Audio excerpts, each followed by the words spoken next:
வணக்கம் நண்பர்களே, விஜயபிரேக் பேசுகிறேன். நிறைய பேருக்கு இந்த ஃபினான்ஸ் எப்படி ஹேண்டில் பண்ணுறது அப்படின்னு தெரியாது. அதுக்கு சில விஷயங்கள் சொல்லித்தரலாம் அப்படின்னு நினைக்கிறேன். முதல்ல ஒரு விஷயத்தை நம்புங்க. கடன்றதே சும்மா, சரியா? கடன் என்பதே போய் ஒரு டெம்பரரியாக வந்திருக்கு, அது போயிடும். அதுக்கு என்ன பண்ணணும் அப்படின்னா, முதல்ல நிதி மேலாண்மை சரியாக இருக்கணும்.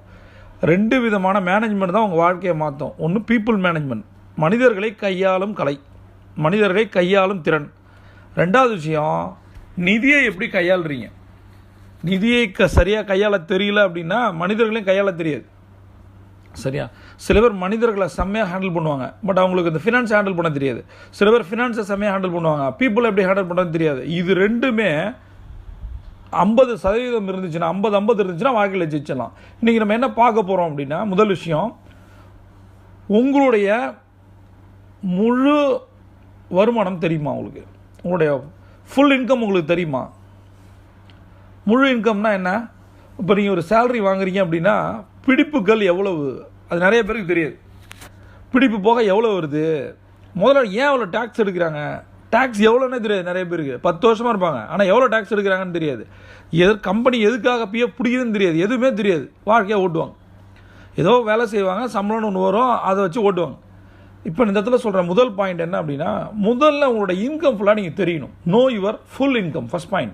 2வது, இன்கம்ன்றது என்ன, செலவுகள்ன்றது என்ன. 2வது பாயிண்ட், எவ்வளோ செலவாகுது, மந்த்லி கமிட்மெண்ட் எவ்வளவு, வீட்டு வாடகை எவ்வளவு, கரண்ட்டு பில் எவ்வளவு, மளிகை பாக்கி எவ்வளவு.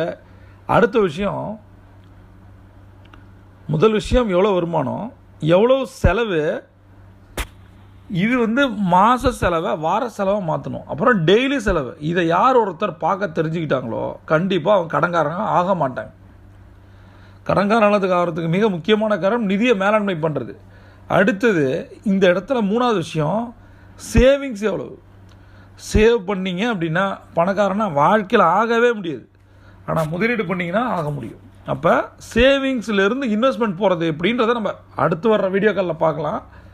முதல்ல சேவிங்ஸ் எவ்வளோ பண்ணுறீங்க, முதல்ல உங்கள் வருமானம் எவ்வளவு, செலவு எவ்வளவு, எவ்வளோ சேமிக்கிறீங்க. ஏன்னா சேமிப்பு ஒன்று இல்லை அப்படின்னா நாளைக்கு ஒரு வேளை லே ஆஃப் நடக்குது, யாருக்கோ ஒரு ஹெல்த் இஷ்யூஸ் வருது, இல்லை யாரோ ஒருத்தங்க உதவி கேட்குறாங்க, எப்படி செய்ய முடியும்? அப்போ நம்மளுடைய வருமானத்தில் 20% நம்ம சேமித்து வைக்கணும். அடுத்த விஷயம், இதெல்லாம் எதுக்கு நான் சொல்கிறேன் அப்படின்னா, ஒரு வார்த்தையில் அடக்கலாம். எப்படி சொல்லுன்னா, ட்ராக் யுவர் ஃபினான்சஸ்.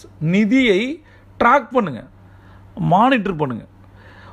பணம் வர்றது இன் அண்ட் அவுட் அப்படின்னு சொல்லுவேன். பணம் எவ்வளோ வருது, எவ்வளோ போகுது. இதை ஒருத்தர் மெயின்டைன் பண்ணார்னா கண்டிப்பாக அவர் கடன்காரன் ஆக மாட்டார், பணக்காரன் ஆவார். முதல்ல சேமிக்கிறது எவ்வளோன்னு கற்றுக்குங்க. அதுக்கு முன்னாடி பணம் எவ்வளோ வருது, எவ்வளோ போகுது, எவ்வளோ சேமிக்க முடியும், ஆனால் சேமிக்கிறோமா, நம்மளோட வருமானத்தில் 20% எடுத்து வைக்கிறோமா அப்படின்ற ஒரு கேள்வி வைக்கிறேன். இந்த இடத்துல கடைசியாக ஒரு டாஸ்க் உங்களுக்கு கொடுக்குறேன். என்ன தெரியுமா? உங்களுடைய 2 கோலை எழுதுங்க அப்படின்னு சொல்கிறேன். 2 இலக்குகளை எழுதுங்க நண்பர்களே. இது எதுவுமே கேட்கறதுக்கு இல்லை, பார்க்கறதுக்கு இல்லை, செய்யறதுக்கு, சரியா? முதல் விஷயம், உங்களுடைய ஃபினான்ஷியல் கோல் என்ன, உங்களுடைய நிதி இலக்கு என்ன. 2வது, அதை மாற்றி சொல்கிறேன், இது இருந்தால் தான் இது வரும்.